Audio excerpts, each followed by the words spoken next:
Minasan, konnichiwa. My last few posts have been pretty heavy. And for the love of God, I've got to talk about something that makes me happy. So I'm going to talk about, as you can clearly see in the title, about Shane Taylor. Pro wrestling extraordinaire. And a very dear friend of mine. Why am I talking about Shane Taylor? I will tell you why. He has grown to me to be one of the best in the world. There you go. Video's over. No, I'm kidding.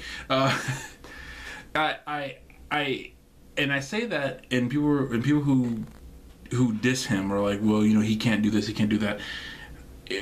Pro wrestling has always been this world where many styles come together. It's not just about one style. Now, when I say that, does that mean I think less of guys like Daniel Bryan or Ricochet or Kobashi, Ishimori, Hiromu Takahashi, those kind of guys? No. They're all the best in the world at what they do as well. Shane is the best in the world because he is a brawling type wrestler. He is a knock you out type. He is a punch you in the face type wrestler. That's wrestling too. We are in an age where guys like Bruiser Brody and guys of that nature are considered some of the best. Why isn't Shane Taylor considered the best when he's I'm not saying he's Bruiser Brody, by the way, before anyone gets all offended. Bruiser Brody was in a class all by himself. But I can say the same about Shane Taylor. He's in a class all by himself. And the thing is with him is not just his style in the ring, it's how he carries himself out of the ring.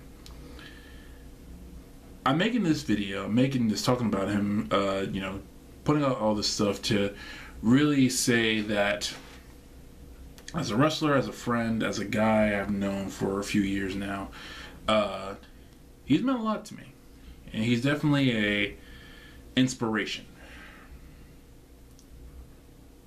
How so? When he broke into Ring of Honor, he did so with Keith Lee, who is now in WWE, Monday Night Raw. Keith Lee is a former, NXT, champion, NXT North American champion, like all that good stuff, and good for Keith. But when Keith and Shane broke into Ring of Honor together as Pretty Boy Killers, and Keith left, everyone thought, well, that's it, Shane's done too, because everyone assumed that Shane Taylor would never find his footing. I knew he would. I absolutely knew he would. It was just a matter of if they would let him, to me. That's the main thing with a lot of things in wrestling. There are some people who can easily find their footing if they're allowed to. Others need to be guided, and that's not a knock on either side. Some people don't know what their footing is until they get there. When they get their footing, they know what it is. Not a knock on people who have the natural affinity for it, and nothing against people who have to work to get it. I think both work fine. To me, I think people who have a natural affinity for it are guys like, even in his early days, guys like Okada, who just seem to have a natural affinity for it, and guys who I think have to work at it, like The Miz. And both, again, in their own right, can be considered the best in the world. And I know people think it's like, are you comparing Miz to Okada? In a way, yes. In a lot of ways, yes. Because they carved out their own niche in pro wrestling and made themselves the best.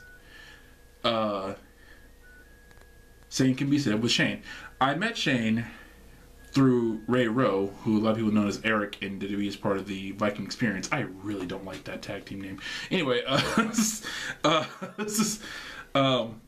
Viking Raiders. See, I call them Viking Experience because the Viking Raiders. I don't like that one either, though. Like, I'm sorry. That's just a personal thing with me. Anyway, I met Shane because of Ray. Because Ray was from Cleveland, we made it with Texas, and then Shane Taylor moved Texas to further his wrestling career. Both guys, to me, I feel very blessed and fortunate to have met. I feel like I have been sleeping on a lot of Cleveland talent, and also with that in mind, shout out to Big League John McChesney. I don't know if he's still wrestling. I hope he is. He's great. But yeah, so I met Shane some years ago. I can't remember when I first met him anymore. But he's always been just this knock you out type wrestler. Nothing wrong with that. He's a brawler. There are guys who have made their entire careers out of being brawlers. Jun Kasai is still a person, and as long as he's still a person, Mick Foley is a brawler. Most of ECW was brawlers. I mean, there were some phenomenal just wrestlers in there. Oh man, there were some great ones, but a lot of them were brawlers. And ECW took some of the best promotions of all time, thanks to the brawlers. But thanks to the technical guys too. Not taking away from anybody. But Shane has carved out his niche in pro wrestling and is, to me, one of the best.